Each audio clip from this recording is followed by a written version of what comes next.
In Conversation with Terry Shepard, award-winning broadcaster, narrator, and author. A deep dive into the writer's craft with the artists and support systems who create the stories we love. What if retirement isn't the finish line, but the start of something even more intentional? That's the question husband and wife financial advisors Sarah K. Charles and Jim Charles explore in their new book, From Work to What's Next, Designing a Life You Don't Want to Retire From. For decades, Sarah and Jim guided clients through the numbers. But when Jim retired from a long, successful career, only to find himself restless and searching for meaning, they realized that traditional retirement advice was missing the point. Together, they founded Sanctuary Financial Planning to help others rethink what comes after work, not as an ending, but as a redesign. In From Work to What's Next, the Charles draw from 60 combined years of experience to reimagine the transition from paycheck to purpose. They share stories of real people confronting the now what of retirement, unpack the myths of financial freedom, and introduce tools like the Financial Ikigai Framework and Dynamic Income Planning to build a next chapter that's both practical and deeply personal. Sarah and Jim Charles, welcome to the conversation. It's great to be with you. It's great to be with you, Pleasure to be Terry. here. There are a zillion books about financial planning out there already. Why write another one? The truth is, we didn't set out to write a book that we thought we would sell. We really started this as a passion project to take our knowledge and create something that we could give to clients and, frankly, prospective clients so they would understand our approach and our philosophy. And something happened along the way, Terry, which is it turned out that we had some things to say. And the people who were reading early drafts said, no, this is good. You need to put this out there. And what we realized is there are, as you said, a zillion books on retirement and financial planning. Most of them are about the numbers, right? When to claim Social Security, how to think about taxes, how to withdraw your money.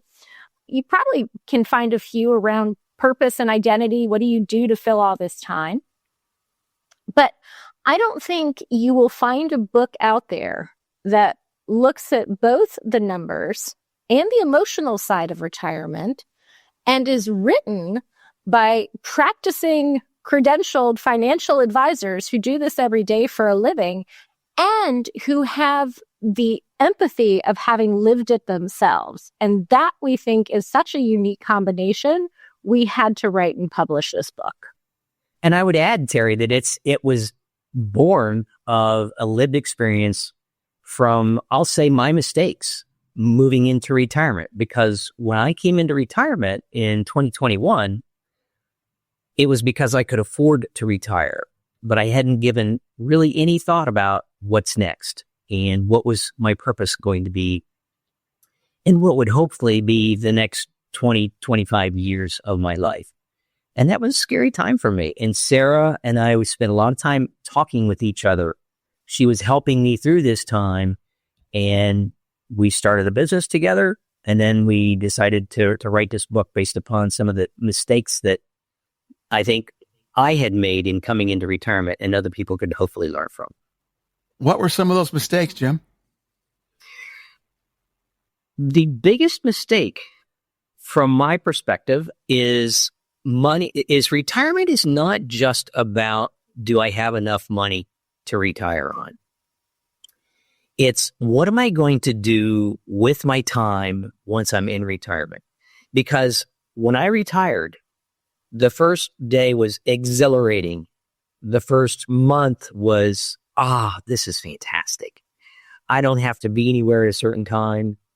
I don't have any schedule I have to meet.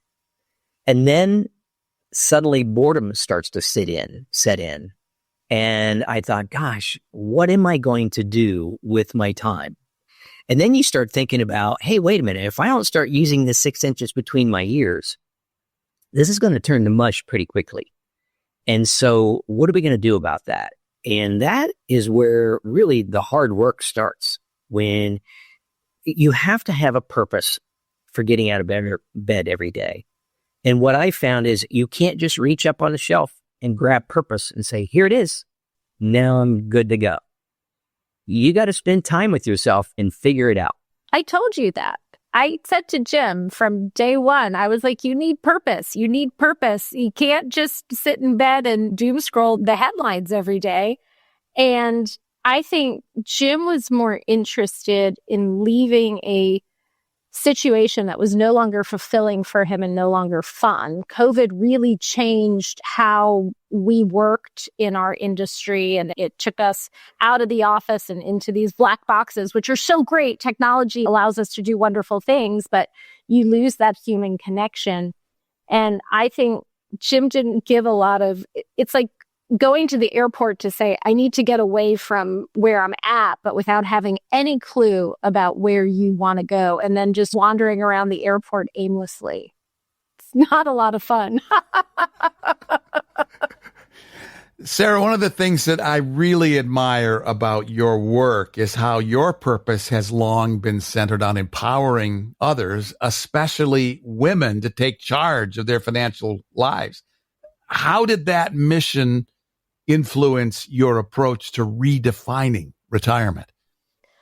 I think the themes of empowerment are consistent, whether we're talking about women's financial confidence or whether we're talking about reimagining this exciting transition, this giant life transition that pretty much we all go through, and reframing it not as a finish line. Oh my God. Are you a runner, Terry? Have you ever run a race? Once upon a time. Yes. Okay. Yes. I think we're all reformed runners on this conversation.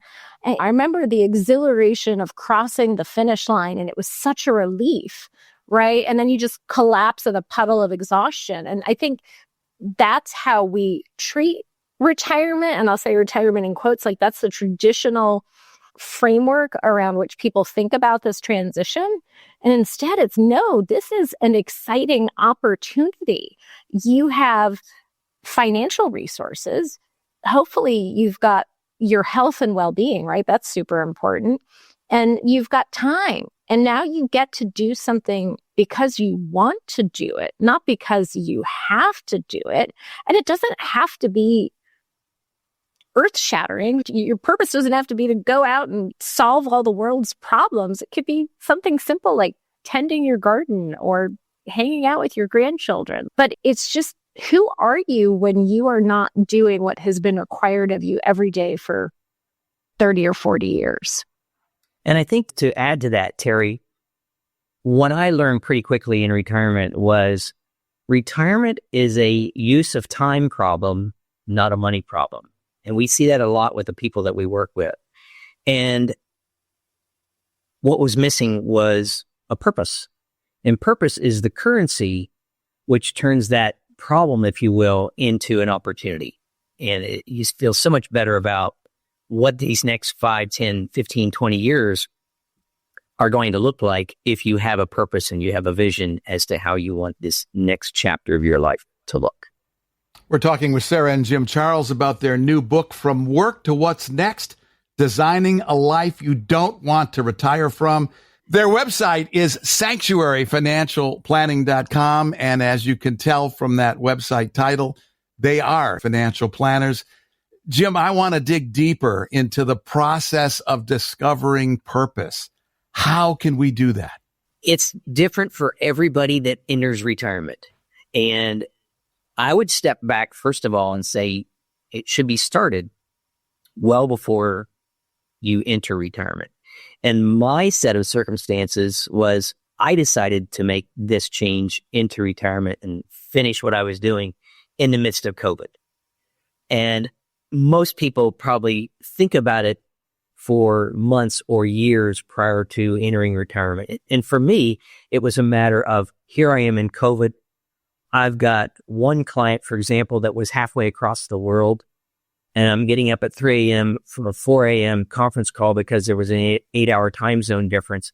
I got my suit and tie on. I'm looking at a Zoom camera, and they would not turn their cameras on. And after a couple of those, and already having a 35 plus year career, I turned to Sarah one day on a walk and I said, I think I'm done. And she was shocked. She said, oh, I thought you were going to work well into your 70s. That was the plan, by the way, Terry. That was the plan. I thought you loved your work. And I said, I have until now, and I'm just not having any fun any longer. So the key is at that point is I knew I had enough to walk out and be done. And from the time I said that, made that comment to Sarah, probably 8 months later, I was out the door. And so I think my recommendation would be start thinking well in advance of that 8 month runway that I gave myself and sit down with a piece of paper, a blank sheet of paper, and say, what is it that I want this next chapter to look like? Who do I want to be connecting with? Is there some people that could benefit from my experience? Is there something that I've always wanted to do? What we find is that if you just go through your bucket list of a couple of places that you wanted to visit and vacation at, that list runs out pretty quickly. And then you're still left with what's next. And that takes time to think about what is it that I want the rest of my life to be. And that's where you have to come into this idea of what is your purpose?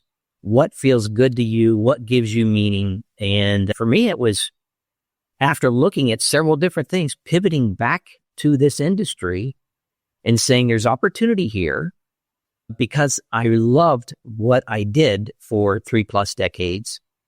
And I want to continue it, but I want to continue it on my terms this time around. I don't want to have to be working for somebody else.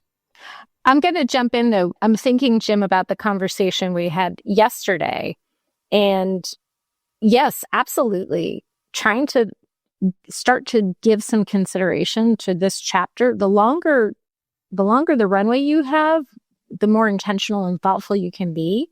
But it's also really challenging. If I think about, I'm classic Gen X, and if I think about my generation, people my age are still raising kids and getting them out of the house or grappling with becoming empty nesters. They're in the throes of their professional career. Maybe they're thinking about how to use additional resources now that they've gotten raises and bigger bonuses. They're caring for aging parents. What they don't have time to do, Terry, they don't really have time to sit down and think about what they want their life to look like 10 or 15 years down the road. So that's, I think, one of the biggest challenges we see is people get to that point. And again, we'll go back to that finish line analogy. It's like you're limping across the finish line. You're like, whoa, I'm done. And it's okay, but now what? And so if people can take even a sliver of time just to start imagining aspirationally, like what would be the best case scenario, I think it will serve people well in the long run. But as Jim said, you can't just pull purpose off a shelf. One of the things that I've discovered is that I'm very afraid of spending money in retirement, period. How do I get over that fear, Sarah? It's really hard, Terry. Most people, and I'm guessing you fall into this camp, have spent their life working, earning, and saving, right? That's the mantra, save. And then you get to this point in time where it's okay, spend what you've saved and nothing else is coming in and now stuff's going out. That's really scary. And if you've been disciplined as a saver, which many of our clients absolutely have been, you can't just flip a switch and say, okay, I'm going to go from saving and spending. I think the way we approach it, and I'm going to want Jim to add his perspective because he was also in this camp. This is part of our lived experience. We partially still in. Yeah. Oh, yeah. I, on the other hand, have no problem spending money. I'll just say that right now. But part of it is, I think, using tools like building a financial framework, creating a dynamic income plan, and not to get all jargony on the podcast, helping people think about, taking money out of their portfolio, not as a distribution, but as a retirement paycheck. Imagine if we said, Terry, you have been funding the Shepherd Bank for 30 years, and now it's time to start making withdrawals. And so just little things like reframing it as a retirement paycheck and giving people the quantitative confidence with a financial framework and planning tools goes a long way. But Jim, I will let you chime in on this because I know you can add some perspective. Yeah, I think that transition from saving to spending is really hard. And if you think about the fact that most of us that are savers, and I put myself in that camp of someone who early on started putting a lot of money away from every paycheck to save for the future, it becomes a habit. And that was a good habit. Habits are really hard to change. And so if you think that water can reshape stone over time, think how hard it is to actually make this change psychologically from I've been saving, now I actually need to start spending. And it just feels like you're swimming upstream. And so Sarah and I have had many discussions. Yes, some of the planning approach has helped, looking at the software numbers and that type of thing, suggesting here's what you can spend on a monthly basis. All that helps. But it needs to be, I think, reinforced repeatedly over time so that habit of, oh, I can't spend, changes to go ahead and start to try it. Spend a little bit here, spend a little bit there. With the help of Sarah, who's, as she's just mentioned, is much more of a spender than I am. And it's been something that's really helped. So having a conversation with your spouse, having a conversation with your advisor really helps in this regard. Be honest, be forthright about the idea that, boy, this is really going to be tough for me, because for some people it's really difficult. And I place myself firmly in that camp. So there's and something, in spite of the fact that the money is there, that doesn't matter. So there's this idea of the retirement paradox. So in his 2024 letter, Larry Fink, who's the chairman of BlackRock, wrote about this idea that 80% of retirees who had been retired for 20 years or more were still sitting on 80% of their savings. Like, what's the message? They're just afraid to spend. That's a missed opportunity. But people aren't afraid to spend guaranteed income. So they're not really afraid to spend Social Security. They're not really afraid to spend annuity payments. They're not afraid to spend pensions. Anything that's guaranteed, they feel comfortable with. But it's like the investments, all the money you spent 30, 40 years putting aside for your future. It's like people are still waiting for what if someday, worst case scenario. And instead of thinking like, am I really going to run out of money, or do I just have to adjust my spending if things get really grim in the stock market? So yes, it's unfortunate, because think about all the living that people aren't doing. That's one of the things that keeps me up at night, Sarah. We talk about the word guaranteed, but in these times in which we're all living right now, even the most fundamental guarantees of Social Security feel insecure to me. How do you get past that psychological mindset? That's a tough one. It is. Life is full of uncertainty. That is something I am reminded about every day. I was at the base of the World Trade Center on September 11th, 2001, was not expecting what happened to happen. Every day we wake up, there's a possibility for any number of curveballs.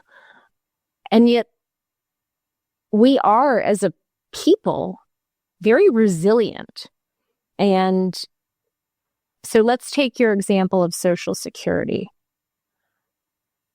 This is not the time for a conversation on why I don't think Social Security is going away, because that doesn't matter. What matters is you have a real fear, and other people have fears around that. And if we look back over time, we have lived through countless wars, famines, negative news, bad events. We have a chart we show. It's just, we live against a backdrop of negative headlines, and yet we're all still here.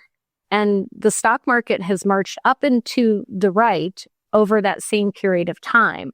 And so I just think about resilience, our desire as a people to innovate and solve problems. You know what? If Social Security goes bankrupt and is gone, I guarantee you something else will come in to take its place. And who knows, it might be better, because Social Security was built for a very different population in a very different time. Maybe the loss of Social Security isn't a tragedy, it's an opportunity. Jim, what is the difference between being financially free and purposely fulfilled? I think from my seat, one is simply looking at the numbers, and the other is how do you feel about where you sit today and what your future looks like. And again, from my seat, that's a lived experience because I had the assets when I moved into retirement, but I hadn't yet given enough thought to what this future was going to look like and what my purpose was. And that is different for everybody out there. But again, what we have to do is spend some time thinking about it. And that's where the hard work starts.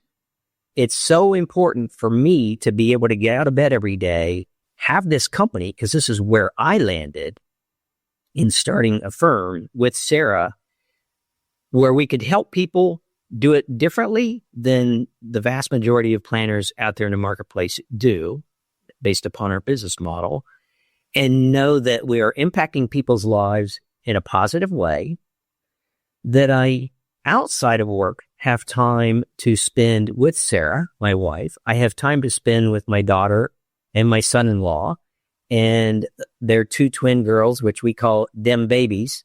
And we just can't get enough of those two little girls. And we had no idea being grandparents was going to be that much fun. But so we live a full life, but it's not by accident. We had to think about what we wanted this chapter to look like. We've invested in this chapter, not just financially, but mentally, intellectually. And we have our purpose is deep. Our why is a mile deep. And it feels good. We feel fulfilled to be able to get out every day and do what we do, and yet know that family, friends, causes that we uphold, it's all part of our package as far as we're concerned. And it's a wonderful spot to be. We're having a fascinating conversation with Sarah and Jim Charles about their fascinating new book, From Work to What's Next, Designing a Life You Don't Want to Retire From. Sanctuaryfinancialplanning.com is their website. Sarah, you've been candid about being a breast cancer survivor and about the importance of designing a life you don't postpone.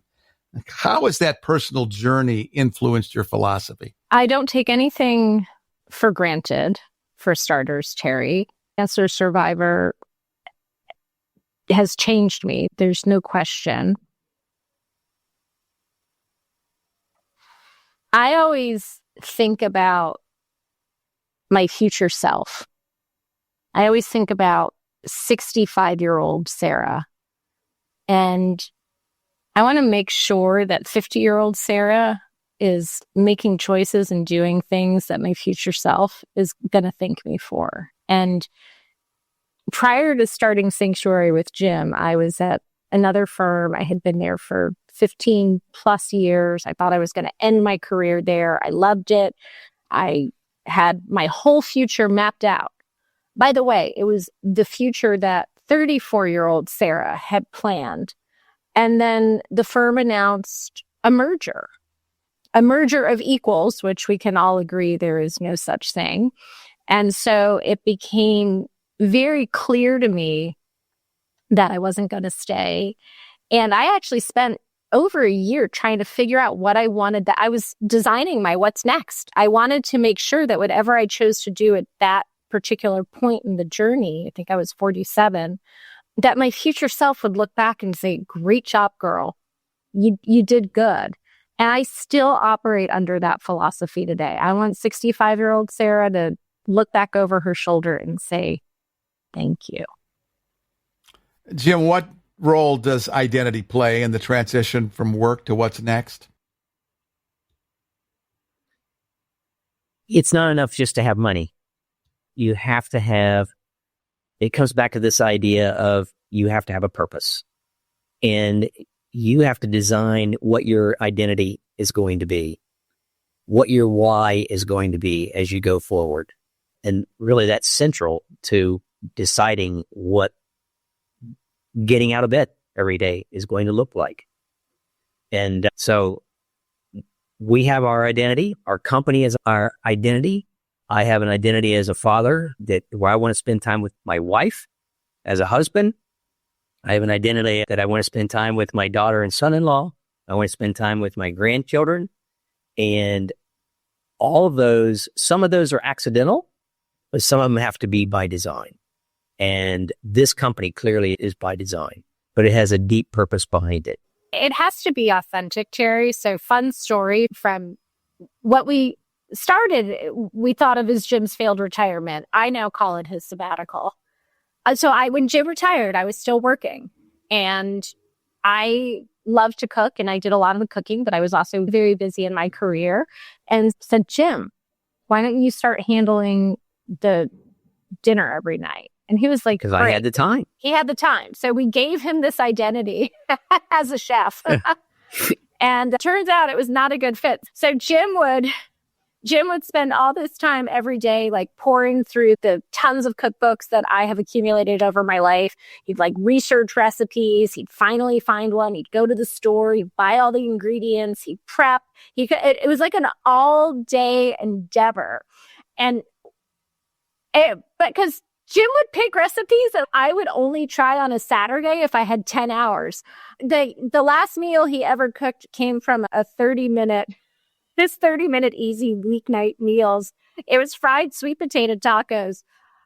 There's nothing easy about frying. We didn't even have a Dutch oven. He had to stop in the middle of the day to go buy a Dutch oven at Williams Sonoma. It was 3 hours and $300 sweet potato tacos. But forced identity. How'd I get myself into this one? But it's everything you do has to be authentic. And I think when you're working, that identity just becomes part of you because it has to. A lot of us don't have a choice about working. We have to because we need to pay the bills.